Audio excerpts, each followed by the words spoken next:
Oi, juventude, seja bem-vindo ao canal Jovens Curados para Curar. Eu sou Ricardo Fleming e hoje nós vamos falar sobre Jesus curando e libertando. Amém? Para que a gente possa entender todo esse processo, toda essa obra de Jesus na minha e na sua vida e tudo aquilo que ele disse que estaria à minha e à sua disposição, porque ele disse que nós faríamos obras iguais ou maiores do que a dele. Amém? Então, para que isso aconteça, nós temos que estar com um relacionamento muito grande com essa palavra de Deus, para que possamos desfrutar de todas essas promessas. Amém? Mas antes, corre aqui embaixo, deixa seu like, compartilha esse vídeo com algum amigo seu, ativa o sininho para que você possa estar sempre recebendo as notificações todos os dias. Amém? Então corre aí, pega a tua Bíblia, vamos lá em Mateus capítulo 12, nós vamos ler do 30 em diante. Amém? E a palavra de Deus diz assim, ó: quem não é por mim, é contra mim, e quem comigo não ajunta, espalha. Por isso vos declaro, todo pecado de blasfêmia serão perdoado aos homens, mas a blasfêmia contra o Espírito Santo não será perdoado. Se alguém proferir alguma palavra contra o Filho do Homem, ser-lhe-á isso perdoado, mas se alguém falar contra o Espírito Santo, não lhe isso será perdoado, nem neste mundo, nem no porvir. Ou fazer a árvore boa o seu fruto bom, ou a árvore má o seu fruto má. Porque pelo fruto se conhece a árvore. E ele diz assim, ó: raça de víboras, como podeis falar coisas boas sendo maus? Porque a boca fala do que está cheio o coração. O homem bom tira do tesouro bom coisas boas, mas o homem mau do mau tesouro tira coisas más. Digo-vos que de todas as palavras frívolas que proferirem os homens, dela darão conta no dia do juízo, porque pelas tuas palavras serão justificado e pelas tuas palavras serás condenado. Aleluia! Então vamos entender esse negócio aqui, juventude. Jesus agora, ele está curando um homem que era cego, mudo, e ele estava endemoniado. Só que quando Jesus começa nesse processo de cura, libertação na vida dele, os fariseus que estavam em volta começaram a murmurar no seu pensamento. E a palavra de Deus diz que Jesus, conhecendo seus pensamentos através do Espírito Santo, ele vai e começa agora a confrontar esses homens. Então, a primeira coisa que a gente aprende aqui, que eu acho muito legal, que vale a pena a gente começar a falar. Então pega aí papel e caneta e vai anotando, porque o jovem esperto, ele anota tudo. Por quê? Quem anota, grava. Quem anota, memoriza. Então aperta o pause aí, corre lá, pega papel e caneta, volta para você poder ficar com tudo gravado na sua cabeça. Amém? Primeira coisa que a gente entende aqui é o quê? Que a religião, além de matar Jesus, ela ainda fala mal de Jesus. Então, por que, Ricardo, a religião? Porque os fariseus, naquela época, eles eram o grupo religioso mais forte que tinha naquele tempo. Então, os fariseus, a Bíblia diz que eles, ouvindo isso, murmuravam. Então, e falavam que Jesus, ele era demônio, que era por isso que os demônios saíam, porque ele expulsava os demônios pelo poder dos demônios. Então, o homem, quando ele fica religioso, o jovem, o adulto, a pessoa que for, quando ela começa a acreditar naquilo que a minha religião diz, aquilo que a minha tradição fala, ele vai se encaminhar para um lugar onde ele não vai conseguir depois se libertar. Porque ele vai ficar preso com aqueles dogmas, com aqueles costumes, práticas, e isso foi o que matou o Senhor Jesus. Foi esses homens e mulheres religiosos que até hoje existem, homens presos a doutrinas, a formas de se fazer, enquanto Jesus estava falando que o reino de Deus já estava bem próximo deles. Por quê? Porque se estava tendo cura, libertação, era porque o reino de Deus estava chegando, estava próximo, só que eles ainda não entendiam. Então começaram a blasfemar, murmurar contra aquela obra de Jesus. Então o Senhor Jesus, ele vai dizer o seguinte, ele vai falar assim, ó: vocês podem estar até murmurando contra o Filho do Homem, porque isso daí será perdoado. Mas se você blasfemar contra o Espírito Santo, meu amigo, para isso aí não tem perdão. Então vamos entender o que é blasfemar contra o Espírito Santo? Por quê?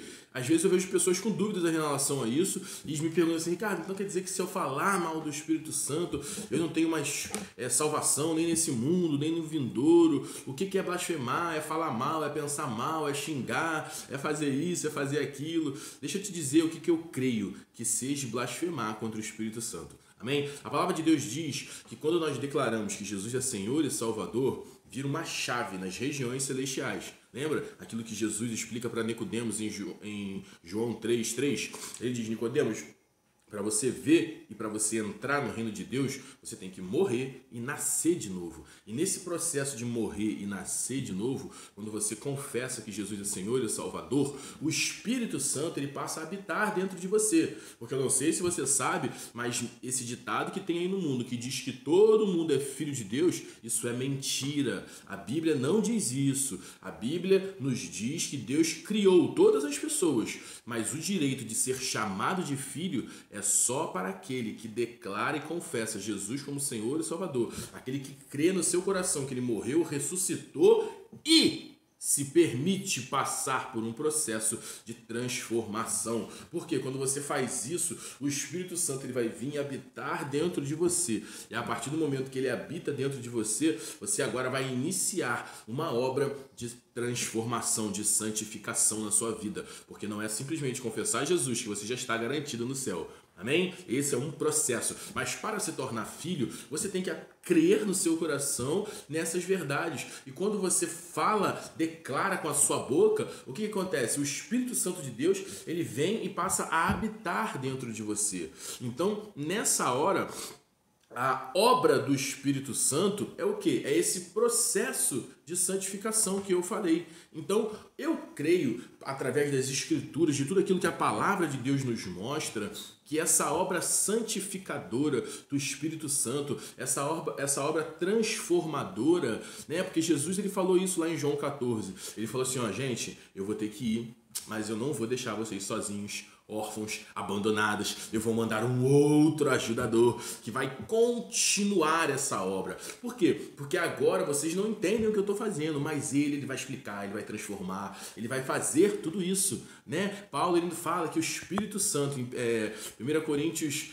capítulo 3, 2 Coríntios 3, o apóstolo Paulo fala assim, ó, porque o Espírito Santo ele nos transforma de glória em glória, a imagem e semelhança de Cristo Jesus. Então a obra do Espírito Santo é dar continuidade naquilo que Jesus fez, morrendo na cruz por mim e por você, para que nós possamos ficar igual, semelhantes ao Senhor Jesus. Então, o que é, Ricardo, esse blasfemar contra o Espírito Santo?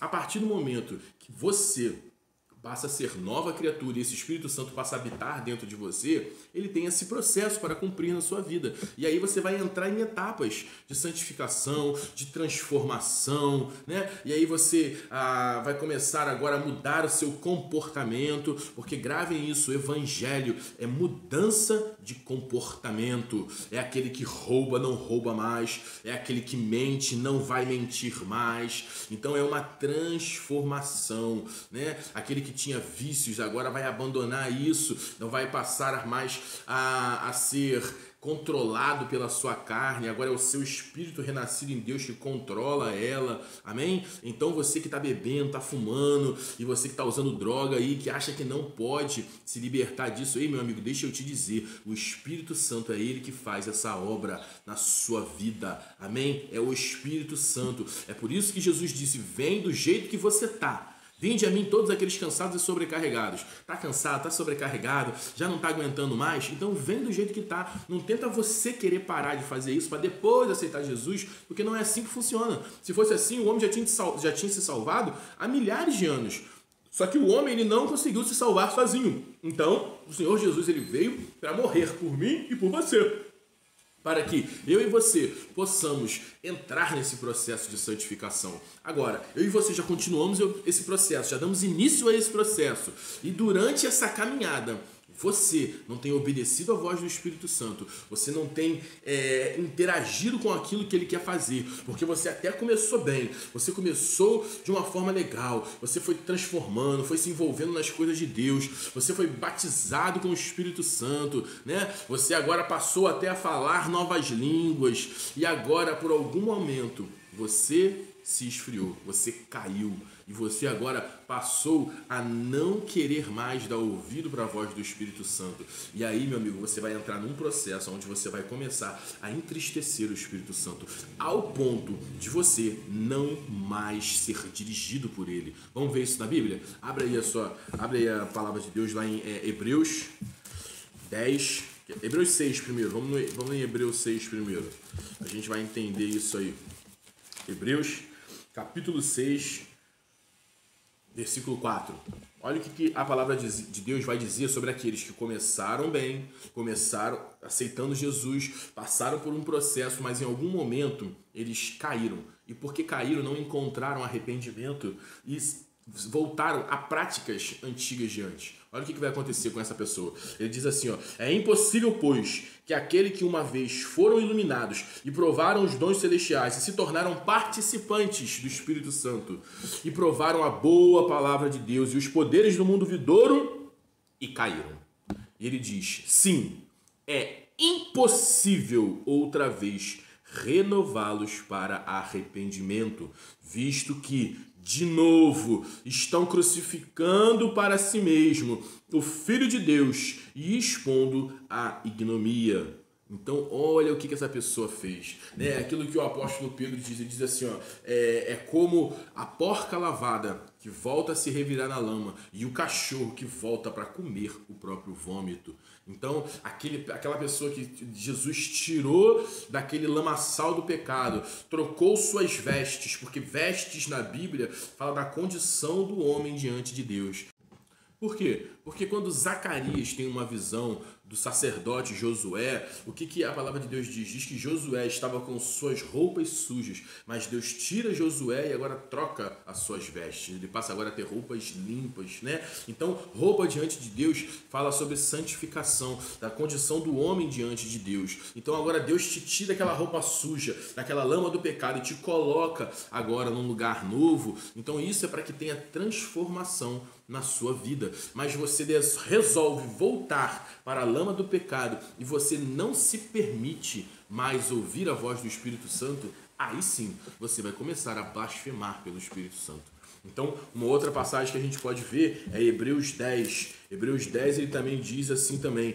Hebreus 10, 26, um pouquinho mais à frente, a palavra de Deus diz assim, ó: porque se vivermos deliberadamente no pecado. Vamos fazer uma pausa aqui. O que é deliberadamente no pecado? Eu já fui iluminado, eu já fui cheio da palavra de Deus, eu já provei os dons vindouros, eu já me tornei participante da palavra de Deus, da sua obra, mas agora eu resolvi deliberadamente, por espontânea vontade, voltar a me sujar na lama do pecado. Então, quando isso acontece, olha o que a palavra de Deus diz. Depois de termos recebido o pleno conhecimento da verdade, vamos outra pausa. Quem é a verdade? A palavra de Deus. A verdade é o que está escrito nessa Bíblia. Amém? Na minha e na sua Bíblia. E ele diz assim, ó. Depois de termos recebido o pleno conhecimento da verdade, ele diz, já não resta sacrifícios pelo pecado. Pelo contrário, é certa expectação horrível de juízo e fogo, vingador presentes e consumir os adversários. Sem misericórdia, ele diz, morre pelo depoimento de 2 ou 3 testemunhas, quem tiver rejeitado a lei de Moisés. E ele diz, de quão maior severo castigo será considerado digno aquele que calcar os pés do Filho de Deus e profanar o sangue da aliança, a qual foi santificado e ultrajou o Espírito da graça. Então, olha o que a palavra de Deus vem nos mostrando. Você, quando volta a praticar aquelas coisas de antes, e esquecendo de tudo aquilo que o Espírito Santo, aquela obra redentora de Cristo Jesus, você vai estar profanando o sangue da aliança e ultrajando o Espírito da graça. Então, é nesse lugar que eu desejo que nunca nenhum de vocês jovens entre,